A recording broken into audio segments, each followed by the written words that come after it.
ಕಶ್ಯಪ ಬ್ರಹ್ಮನ ಮಗ, ದಿದಿಗರ್ಭ ಸಂಜಾತ, ಚತುರ್ಮುಖ ಬ್ರಹ್ಮನ ಮೊಮ್ಮಗ, ವಿಭಾದನೆಯಿಂದ ವಿಧಿಬರಹವನ್ನೇ ಬದಲಾಯಿಸಿ ಮರಣವನ್ನೇ ಮೆಟ್ಟಿ ನಿಂತ ಮಹಾವೀರ, ಆದಿತ್ಯ ಮಕ್ಕಳ ಅಟ್ಟಹಾಸವನ್ನು ಸುಟ್ಟು ಆದಿತ್ಯನ ಅಟ್ಟಹಾಸವನ್ನು ಮಟ್ಟ ಹಾಕಿದ ಸಾಹಸಿ, ಅತಳ ವಿತಳ ಸುತಳ ರಸಾತಳ ತಳಾತಳ ಮಹಾತಳ ಪಾತಾಳಗಳನ್ನು ಪಾದದಡಿಯನ್ನೇ ತುಳಿದಿಟ್ಟ ಪರಾಕ್ರಮಶಾಲಿ.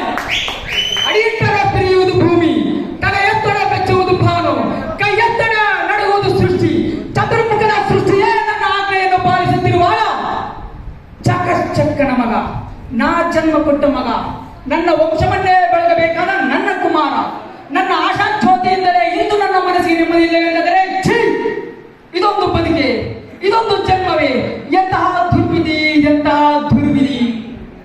ನಾನೇ ಸರ್ವಶಕ್ತಿನೆಂದು ತಿಳಿದರೆ ಅದಾವ ಶಕ್ತಿ ಎಂದು ನನ್ನ ಎದುರಿಗೆ ನಿಂತು ನನ್ನನ್ನು ಕಾಡುತ್ತಿದೆ. ಅದಾವ ಶಕ್ತಿ ಪುತ್ರನನ್ನೇ ಶತ್ರುವನ್ನಾಗಿ ಮಾಡಿದೆ. ಅದಾವ ಶಕ್ತಿ ಅವನಿಗೆ ನನ್ನ ಎದುರಿಸುವ ಧೈರ್ಯ ತುಂಬಿದೆ.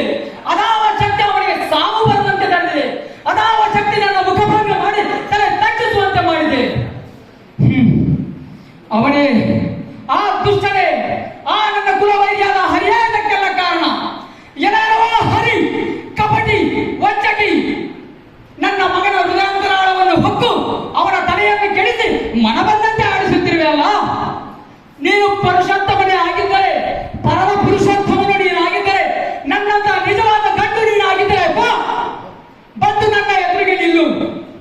ನಿನ್ನ ಉದುರ